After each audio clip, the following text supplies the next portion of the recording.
అమెరికాలోని టెక్సాస్లో వరదల కారణంగా మృతి చెందిన వారి సంఖ్య 82కి చేరింది. మరో 41 మంది గల్లంతయ్యారు. ఒక్క కేర్ కౌంటీలోనే అత్యధికంగా 68 మంది ప్రాణాలు కోల్పోయారు. వీరిలో 28 మంది చిన్నారులు ఉన్నారు. దాదాపు 850 మందిని రక్షించినట్లు అధికారులు ప్రకటించారు.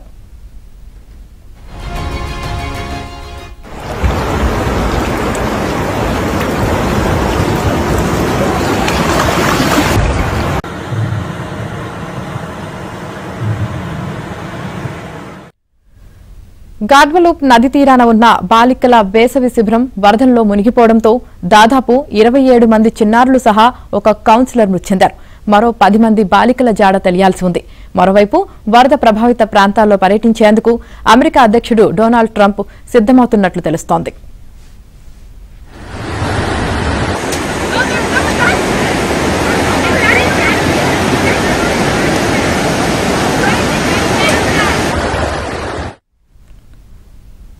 వాడలూనా నది ఉప్పొంగడంతో వరద ఉధృతి మొదలైంది. నెల రోజులు కురవాల్సిన వర్షాలు కొన్ని గంటల్లోనే పడటంతో టెక్సాస్లో వరద బీభత్సం సృష్టించింది. ఉరుములు, కుండపోత వర్షం టెక్సాస్లో విధ్వంసం సృష్టించింది. మెరుపు వరదలు ముంచెత్తాయి.